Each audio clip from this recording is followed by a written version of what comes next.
nongeye kugusuza kandi ngushimira wowe udahwema kudukurikirana umunsi ku munsi, wowe ukoze subscribe kuri iyi channel yacu, iyo ni inkunga ikomeye waduhaye. Ndizera ko rero mumeze neza. Muri iki kiganiro ngiye kubabwira abakobwa 10 hano mu Rwanda bakize kurusha abandi, babwira n'amafaranga bafite. Wowe tugiye kubana icyo ngusaba no gukanda subscribe nimba utarayikanda, ugakanda like ndetse igitekerezo cyawe ukagisika muri comment, ukambwira ati uyu muntu ntago nari muzi cyangwa se nari muzi, ukambwira ugutunguye muri bo, ubundi tugakomeza. Urutonde rero narukoze mu bushakashatsi bwanjye nshingiye ku cyo aba bana b'abakobwa cyangwa se iki gitsina gore cyo mu Rwanda icyo bakora, ndetse amasosiyete bamamariza, ndetse n'ibindi bikorwa bitandukanye bagiye bafite. Tugiye guherera rero ku mwanya wa 10 tumanuka tuze kugera ku mwanya wa mbere. Wowe udukurikirana rero ndagusaba kureba iyi video ukayirangiza kugira ngo uze kuba wasobanukiwe, wamenye abakobwa ndetse n'amafaranga bafite umwe kuri umwe. Mwanya wa 10 rero turahasanga uwo bita Tania Ayman.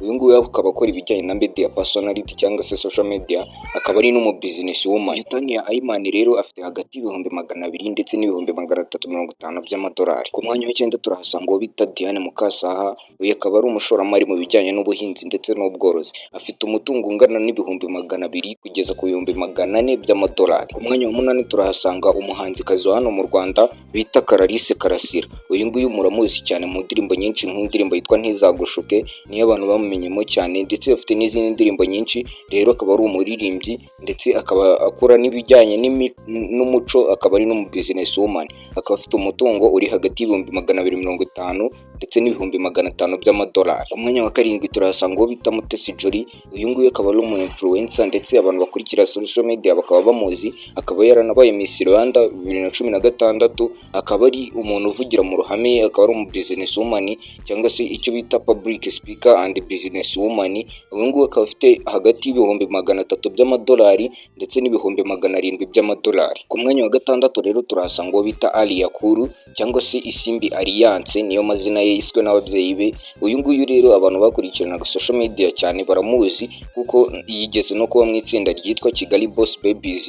Iri ni itsinda ryabagamo abakobwa bafite amafaranga, akaba ari umu actress ndetse no mu producer, akaba afite hagati y'ibihumbi 700 na miliyoni 1 y'amadolari. Ku mwanya wa 5 rero turasanga uwo bita Sonia Mugabo. Uyu nguyu akaba akora ibijyanye na fashion design and model, akaba afite n'ibindi bikorwa bitandukanye ku rwego mpuzamahanga. Akaba afite umutungo ungana n'ibihumbi 800 kugeza kuri miliyoni 1.2 by'amadolari. Ku mwanya wa 4 rero turasanga uwo bita Butera Knowless.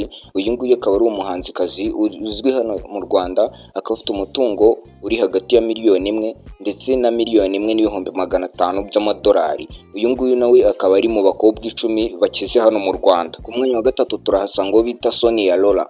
Uyu Sonia Lola rero akaba ari umunyarwandakazi, akaba afite ubwenegihugu bwo mu Rwanda ndetse akaba afite n'ubwenegihugu bwo mu Bufaransa. Uyu nguyu akaba yarabaye Miss France mu 2000 ndetse akaba afite n'ibindi bikorwa byinshi bitandukanye ku rwego mpuzamahanga. Akaba afite umutungo uri hagati ya miliyoni 4 ndetse na miliyoni 5 z'amadolari. Ku mwanya wa 3 turi buze gusanga uwo bita Kate Bashabe. Abakurikirana entertainment hano mu Rwanda abenshi muramuzi kuko nyine asigaye avugwa muri entertainment cyane. Akaba afite rero icyitwa Kabash Fashion House, akaba ari inzu nyine icururizwamo ibintu bijyanye na fashion. Akaba ari umu business woman ndetse akaba ari n'umushoramari, icyo twitwa entrepreneur. Akaba afite umutungo uri hagati ya miliyoni 4 ndetse na miliyoni 5 z'amadolari. Ku mwanya wa mbere rero niho tugeze. Wowe uri gukurikirana ikiganiro kugeza kuri uyu munota, ndagusaba kugira ngo ukande like, ukande subscribe, nyandikire muri comment ese ku mwanya wa mbere uri gukeka hari honde. Ku mwanya wa mbere rero ngiye kubabwira umukobwa hano mu Rwanda uri ku mwanya wa mbere uhiga abandi mu mafaranga